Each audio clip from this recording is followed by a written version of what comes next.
What's up, boys? If you're playing Brew Protocol Star Resonance for the first time, then you have come to the right place, because in this video, we're going to be covering and giving away a lot of essential and important combat tips in case this is your first time playing an MMORPG with complex combat mechanics like this.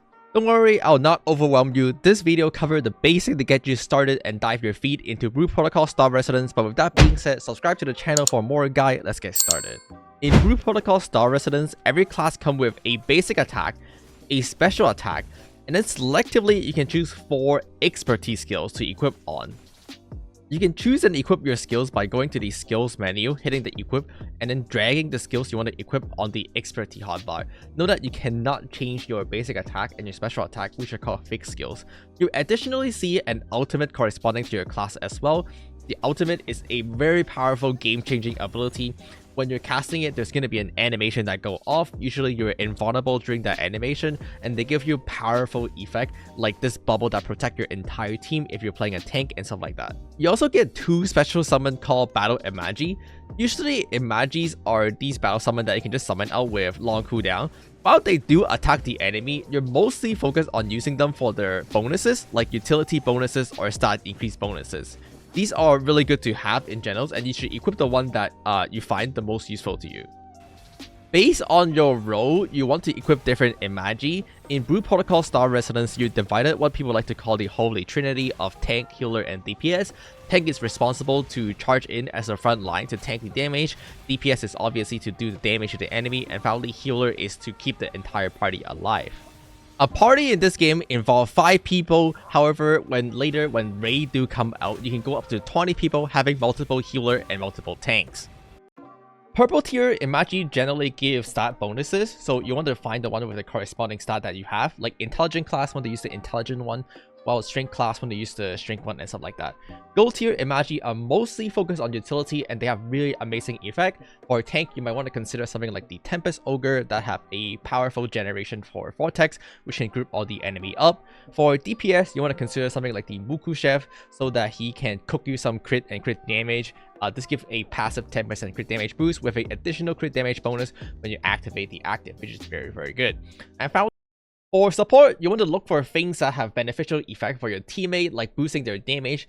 The Bandit Leader one is a very good one, for example, as it has the potential to buff your ally attack by 5% at the first level and 10% when you do max it out. Now, every single class usually have a unique resource that's unique to them, which is always going to be this bar above your skill bar. Depending on your class is going to interact with your resource very differently. For example, on the Shield Knight, what I can do is to consume the shield icon to generate stacks. So for example, when I use the skills, it will consume these little shield icon to generate this big number, which is like a light stacks. I can then use this light stacks to like reduce my damage taken, or to cast a powerful seals like this one that consume 8 of my stacks, but then it start unleashing this like light power and stuff like that to continuously damage the enemy. Usually the skill description will tell you how they interact with your class resources. So for example, for this skill called Reckoning, it will consume 2 of my sigils, which are going to be the shield thing you see before right here. So you can click the button and 2 of my shield are gone. Now, however, there's also going to be talent for every single class that also changes how the resource might be consumed. For example, most of these are basic like stat boosts, like increase like block chance by 10% during Radiant Shield, but you can see that occasionally there's some notes that are like, hey, when you use a skill that consumes the Holy Sigils, which are the little shield, there's a 20% chance that your next skill is not going to consume any Holy Sigils instead. When you are able to completely max out the Expertise 1 page, you're able to then select one of the 2 sub-specializations for your class, which give you more specific talent that even changes your gameplay dramatically. Understanding how your class interact with specific talent and specific skills is going to be one of the most important to successful in your class. When your party contains a DPS, a tank, and a healer, you get a buff called Power of Unity that increases the entire team's damage by 25%. So in general, it's a good idea to make sure you draft a well-balanced party that contains at least a tank, a healer, and a DPS. When it comes down to dungeon gameplay in Brew Protocol Star Resonance, usually the tank is responsible for a majority of the mechanics. One of these involve grouping all the mob together during the mobbing phase. So what the tank want to do is they want to run past all the mob and group them together. Once the mob has a red line they targeting you, you know that you have aggroed them successfully, and you want to group all of them together so that the team can DPS them down in AoEs. When you're starting a boss fight, always let the tank go in first so they can aggro the boss and properly maintain aggro throughout the entire fight. Now, red circle in this game generally indicate an enemy attack, but it doesn't always mean that you run away from it. For example, this circle here is actually a split indicator, where they want the party to split around so that the red circle is not overlapping on each other. Figuring out what circle is what attack and what you need to do to respond to it is one of the most essential part of playing Brew Protocol Star Resonance successfully. This is one of the most important things to get used to at the beginning of Brew Protocol Star Resonance. A lot of people's first instinct when they see a red circle is that, oh, red equals bad, so they're gonna run away. But make sure you understand what the circle means, make sure you understand what the indicator is telling you before you decide if you should be running away in a specific direction or what you should be doing to resolve the attack. One of the attack that you encounter a lot is going to be called the soak attack. The idea here is that you and your team should group up within the attack indicator to tank the damage, because the damage is split across your entire party. This is one of the most common beginner mistake I see, is that they see a red indicator and they run away from it. What you need to do is actually run into your team so that your team can properly help you split the damage up, and then you can tank it. This is a good opportunity for healer to make sure that your shield is up and stuff like that. If you're unsure what the boss is gonna do, the game actually tells you. Next to the boss HP bar, there is a attack indicator telling you that in 10 seconds, the boss is gonna get ready to do this big attack. So always make sure that you're paying attention to the boss HP bar to see what she's doing or he's doing. Sometimes the bosses will do very special attack, what we like to refer to as mechanics, that have a unique way of resolving. Usually the game will have a hint, like an indicator of what you need to do to resolve the mechanics. It's going to be the giant text that appear in the middle of the screen. For the most part, you really want to follow the on-screen instruction. In this case, you want to head to the bookshelf facing directly on her right to teleport across the sphere. The game usually tell you and guide you what to do, so you're not guessing what you have to do. Make sure to pay attention to what the game wants you to do though. Now, of course, if you can't walk out of the attack indicator, you can always try to perfect dodge it.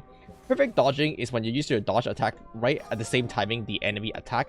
In this case, you'll flash like an invulnerability frame, and you prevent taking any damage. So this is a very useful thing. Just be careful to not to spam it, because it does cost you stamina whenever you dashes. But in addition to just using your right click to do a quick dodge, you can also use the phantom dash skills. The phantom dash skills is a special unique skills that you unlock once you have resonated with the top of the mountain top, and this is in my beginner guide as well. You can actually use this phantom dash skills in combat to quickly travel around and to avoid enemy attack. So you can be like fighting the enemy, and then let's say like I want to get over there, boom, you can just quickly dash over here and continue attacking this enemy, for example. Using the phantom dash skills in tight situation that you need to move around very quick is going to be one of the most key successful element when it comes down to defeating high level enemy. If you're the party leader and you want to help your teammate visualize your layout, you can click the marker button and start playing marker all over the map, and this will help your teammate visualize what point A, point B is. You can do like point 1 right here, and like point 2 at the corner and stuff like that. So instead of saying like, hey, group at the north, you can simply say group at point 1, and you can easily have the entire team visualize where you want to go. When you're doing a dungeon, sometimes you're going to get an invasion from Bane Lord, also known as the Pepsi Man. When you defeat him and then pick up his psych, your dungeon clear is going to get extra loot, including a guaranteed legendary drop. So it's always a good idea to beat him up and pick up his stuff, but you can only do this up to 5 times a week. By the way, you can hold down left click to continuously do auto attack. If you're ever getting low in HP in combat, be sure to use your potion. The way you select a potion in this game is at the bottom right, kind of like Monster Hunter, where you use the F1 and F3 key to select the item you want, and then you click F2 to consume it. The general healing item in this game is called the Healing Aromatic, and it will heal you for a percentage of your HP with a 60-second cooldown. if you really need HP, using these like heal over time food are very good, and they can sometimes even replace a healer entirely. If you're missing a healer, then using these food that just regenerate HP per second are really good, and they really come into clutch. If you ever lost track of some of these tips, there is a guide button at the bottom of the game menu, and you can simply head to either the gameplay to see the dungeon mechanics specifically, or some of the combat tips that I think is incredibly useful for first time beginner playing Brute Protocol Star Residence. That's all I got for you guys today. As always, thanks for watching the video, like, comment, and subscribe, and I'll see you guys on Brute Protocol Star Resident.